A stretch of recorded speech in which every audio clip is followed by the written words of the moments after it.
Combined competitive exams, जिसे आम भाषा में जो एस्पिरेंट्स है वो जम्मू कश्मीर एडमिनिस्ट्रेटिव सर्विसेज का एग्ज़ाम कहते हैं, उस एग्ज़ाम के कंडक्शन को लेकर बार बार बातें की जाती हैं कि जम्मू कश्मीर में एग्ज़ाम रेगुलरली कंडक्ट नहीं किया जाता। इसी के चलते हर साल जब एग्जामिनेशन के लिए एडवर्टीजमेंट आती है तो बच्चे सामने उठकर आते हैं और ये कहते हैं कि हमें एज रिलैक्सेशन दे दी जाए। इस बार भी वही हुआ कि जब नोटिफिकेशन आई तो बच्चों ने प्रोटेस्ट किया और एज रिलैक्सेशन की मांग की, जिसको सुनते हुए लेफ्टिनेंट गवर्नर मनोज सिन्हा ने ट्वीट करके एज रिलैक्सेशन की भी। लेकिन उसके बावजूद भी जितनी एज रिलैक्सेशन दी गई उससे भी बच्चे नाखुश हैं। एस्पिरेंट्स का ये कहना है कि हमने मांग की थी कि 37 साल उम्र जो है वो ओपन मेरिट की कर दी जाए और 39 ईयर्स जो है वो रिजर्व कैटेगरीज की कर दी जाए। जो हमें रिलैक्सेशन मिली है वो सफिशिएंट नहीं है कि जो बच्चे रह गए हैं उन्हें मौका मिल पाए कि वो इस कंबाइंड कम्पिटिटिव एग्जाम्स में बैठ सके और वो भी पार्टिसिपेट कर सके। ऐसे ही कुछ एस्पिरेंट्स इस समय मेरे साथ हैं, इनसे जानते हैं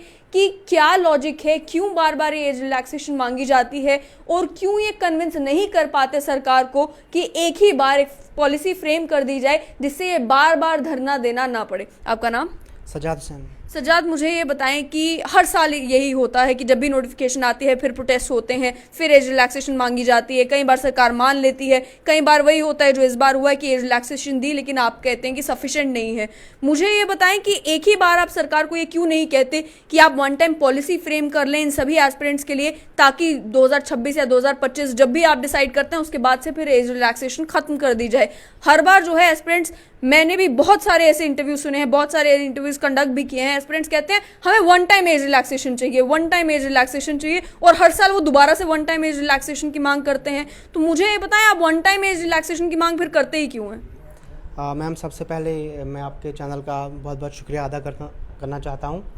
और मैम, मैं आपको बताना चाहूँगा कि जब जम्मू कश्मीर को जो है ये तो एक स्टेट थी, जब उसको यूटी में चेंज किया गया तो हमारे प्रधानमंत्री साहब ने जो है यहाँ पे बहुत वादे किए बच्चों के साथ। खास करके उन्होंने कहा कि बच्चों के रोज़गार के साथ हम छेड़छाड़ नहीं करेंगे, और कहा ये भी गया कि हम जो है जम्मू कश्मीर के लिए पार्टिकुलरली जो हम नारा देंगे, जो स्लोगन था ख़ास करके सबका साथ, सबका विकास और सबका विश्वास। एक ये चीज़। दूसरी जो नारा था यहाँ पे बेटी पढ़ाओ बेटी बचाओ। और तीसरा जो प्रधानमंत्री साहब का परसों जो नारा दिया था उन्होंने कि यहाँ के जो बाप दादा जो इन बच्चों के थे, जितनी तकलीफ़ें उनको आई हैं और ये जो बच्चे इनको इतनी तकलीफ़ें इनको नहीं आएंगी। मैं आपको बताना चाहूँगा फर्स्ट स्लोगन जो है यहाँ पे ख़त्म कैसे हुआ, सबका विश्वास हम किस तरीके से जोड़ेंगे। अगर मोदी साहब बताते थे कि हम दफ़ा 370 को मतलब तोड़ने के बाद हम बच्चों का विश्वास जोड़ेंगे, तो किस किस्म का विश्वास हम इस चीज़ को मानेंगे यहाँ पे कि जबकि हमारी जो एज जो है वो एकदम से ख़त्म कर दी गई, तो किस किस्म का विश्वास है। बेटी पढ़ाओ बेटी बचाओ। ये तो आप तकरीर कर रहे हैं, सवाल का जवाब दें कि आप सरकार को ये क्यों नहीं कहते कि आप पॉलिसी फ्रेम करें, ये क्यों कहते हैं कि भाई वन टाइम एज रिलैक्सेशन दे दें?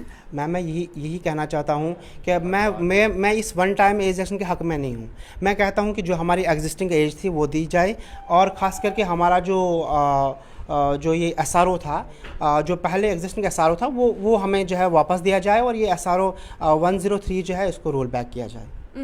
लेकिन इस बार अब जो एज रिलैक्सेशन दी है वो क्यों सफिशिएंट नहीं है आप मानते? पिछली बार भी एज रिलैक्सेशन दी गई थी, और पिछली बार जब एज रिलैक्सेशन दी गई थी तो उस समय जाहिर सी बात है कि जो बच्चे रह गए थे, जिनका लॉजिक ये था कि हमें मौका नहीं मिल पाया इन एग्जाम्स में बैठने का क्योंकि एग्जाम्स रेगुलरली कंडक्ट नहीं हो रहे थे, उन्हें तो एक मौका मिल गया बैठने का। तो अब दोबारा से क्यों ये मांग उठ रही है कि और ज़्यादा एज रिलैक्सेशन दी जाए?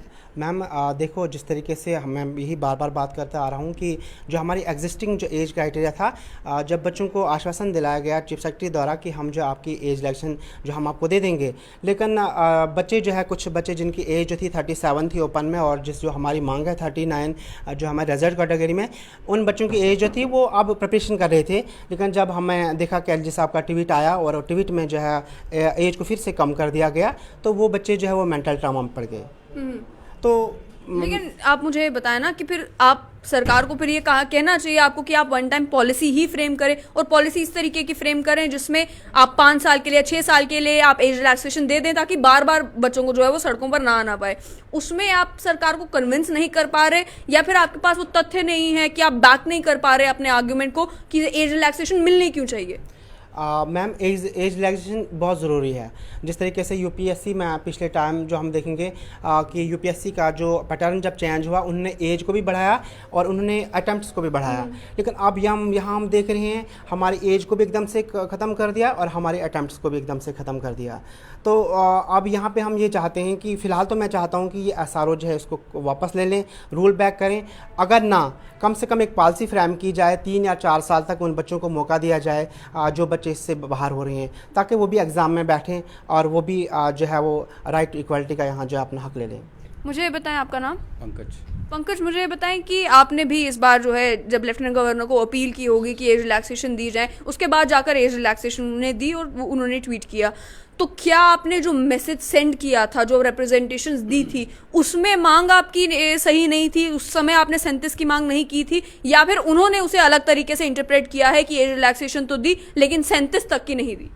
मैम, ये जो डिसीजन लिया है ये बिल्कुल आर्बिट्रेरी है। मतलब I am very sorry to say this is very arbitrary decision. हमने कभी भी मांग नहीं की थी कि आप 35 कर दो एज, क्योंकि एक सेक्शन ऑफ कैंडिडेट्स थी 32 to 37 जिनकी एज फॉल करती है, वो सब प्रिपेयर कर रहे थे। क्योंकि एलजी जो उनका ऑफिस है और जो गैड, वहाँ से हमें एक अश्योरेंस मिल रही थी बीच में that you should keep on with your studies, कि हमें रिलैक्सेशन मिल जाएगा। लेकिन सडनली इन्होंने 35 कर दी एज, उसके पीछे कोई लॉजिक ही नहीं बनता एक्चुअली।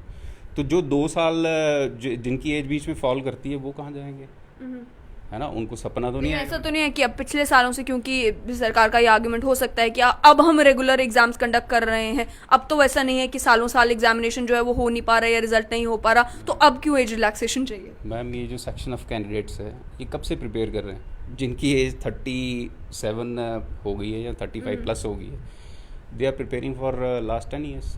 10 साल में आप देख लो कितने बार एग्ज़ाम हुए हैं, 4 or 5 टाइम्स, है ना? तो जो 5 साल एक्स्ट्रा उनके लॉस हुए, are the candidates responsible for that? Candidates are not responsible for that. तो उसका खामियाजा हम क्यों भुगते हैं? अब यूपीएससी के साथ आप पैरिटी चाहते हो, तो मैं पैरिटी कैसे हो सकती है? पैरिटी तो तब होगी ना, यूपीएससी हर साल एग्ज़ाम कंडक्ट करवाता है, तो यहाँ तो एक एग्ज़ाम 4-4 साल चलता है। यूपीएससी से ना भी अगर कंपेयर किया जाए, बाकी जितनी भी स्टेट्स एंड यूनियन टेरिटरीज हैं, उनकी जो पब्लिक सर्विस कमीशन है, उसमें भी आपने अभी तक तो एनालिसिस कर ही लिया होगा कि किन किन जगहों पर कितनी कितनी एज लिमिट जो है वो रखी गई है, अपर एज लिमिट रखी गई है। तो कहीं पर ऐसा है कि कहीं पर बहुत ज़्यादा एज रिलैक्सेशन दी गई है कैंडिडेट्स को, केवल जेएंडके में ही नहीं दी जा रही? मैम, जैसे उड़ीसा पब्लिक सर्विस कमीशन है, हमारे यहाँ तो 37 दी थी ना इन्होंने, उनकी भी 32 थी उड़ीसा, बट कंडीशंस को देखते हुए ना 38 कर दी ओपन मेरिट के लिए। और Madhya Pradesh public service commission, उन्होंने 40 कर दी एज। यूपी में 40 है, राजस्थान में 37 हुआ करती थी, उन्होंने 40 कर दी। Depending on the condition. Ma'am, आपको पता है 3-4 साल से कितनी अनसर्टिनिटी रही है, और ख़ासकर हमारी स्टेट जो है, और अपार्ट फ्रॉम कोविड तो एक फैक्टर था ना, जो इंटरनेट शटडाउन हुआ, फिर ये जो इन्होंने एब्रोगेशन किया है 370 का, उसके बाद बिल्कुल ही कोलैप्स ही हो गया था सिस्टम। आप जानते हो, कोई एग्जाम कंडक्ट नहीं हुआ। पीएससी को कॉन्स्टिट्यूट दोबारा करने में इतना समय लग गया, कितना टाइम लग गया मैडम, है ना? उसके लिए कैंडिडेट्स कैसे रिस्पॉन्सिबल है?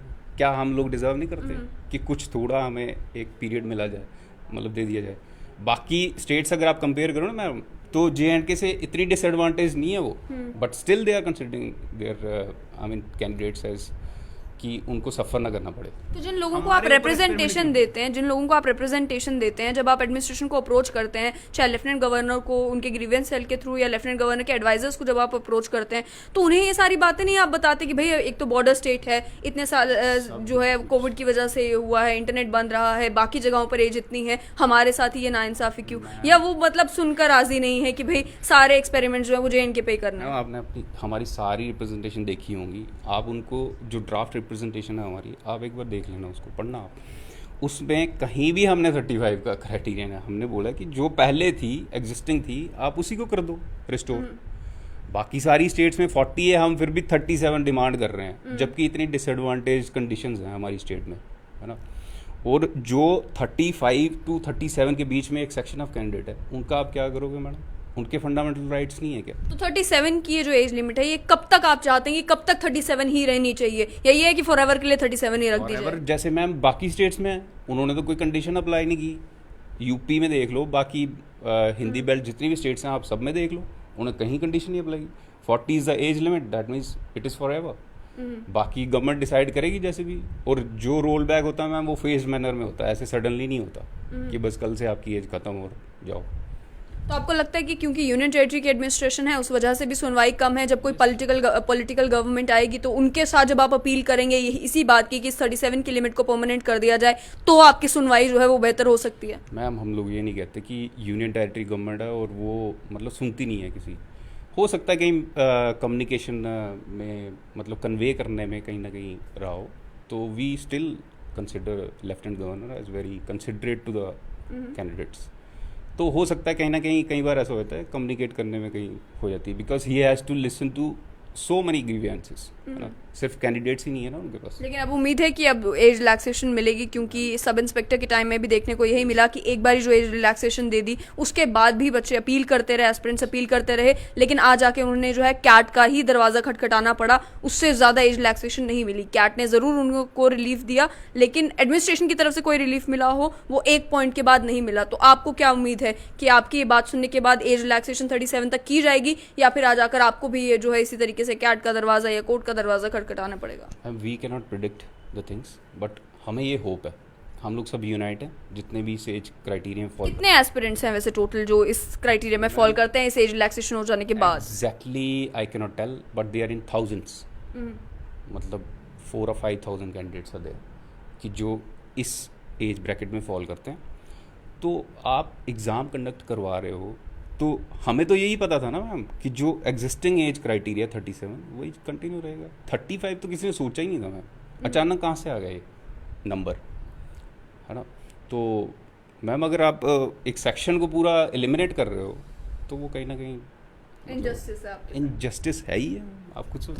तो आपने साफ तौर पर सुन लिया कि एस्पिरेंट्स का ये कहना है कि जब बाकी स्टेट्स में पब्लिक सर्विस कमीशन ने एज रिलैक्सेशन दी हुई है अपने कैंडिडेट्स को, 40 तक भी एज रिलैक्सेशन दी हुई है, तो जम्मू कश्मीर में ही ये 35 का क्राइटेरिया क्यों? अगर पहले 37 क्राइटेरिया रखा गया था और हालांकि बोला यह गया था कि वन टाइम एज रिलैक्सेशन है, लेकिन उसके बावजूद भी दबे लफ्ज़ों में एश्योरेंसेस दी जा रही थी कि आपको एज रिलैक्सेशन दोबारा मिल जाएगी, तो क्या ज़रूरत है कि बार बार इसी प्रोसेस को कंटिन्यू किया जाए? एक वन टाइम पॉलिसी फ्रेम क्यों नहीं कर ली जाती जिससे एस्पिरेंट्स को हर नोटिफिकेशन के बाद जो है वो सड़कों पर उतरना ना पड़े, एस्पिरेंट्स जो है वो पढ़ाई पर ध्यान दे सकें और एडमिनिस्ट्रेशन जो है वो इन सभी लूप होल्स को कवर करने का काम करे, इन सभी प्रॉब्लम्स को केटर करने का काम करे ताकि एस्पिरेंट्स के साथ इनजस्टिस ना हो? बताएं।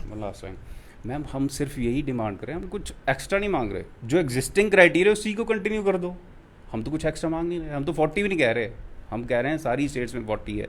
आप जो शुरू से 2080 से चलता आ रहा क्राइटेरिया उसी कंटिन्यू करो ना। तो हमने सुन लिया कि भाई ये कह रहे हैं कि 37 अगर क्राइटेरिया चलता आ रहा था तो 37 के ही क्राइटेरिया को आगे कंटिन्यू किया जाए ओपन मेरिट के लिए, और 39 की मांग जो है वो रिजर्व कैटेगरीज के लिए की गई है। लेकिन अब देखना ये होगा कि क्या यूनियन टेरिटरी की एडमिनिस्ट्रेशन इन एस्पिरेंट्स की रिक्वेस्ट को कंसिडर करता है, या फिर जो सब इंस्पेक्टर के मामले में किया उन्होंने कि एक बार एज रिलैक्सेशन दे दी तो उसके बाद उसे रिकंसिडर जो है वो नहीं किया जाता।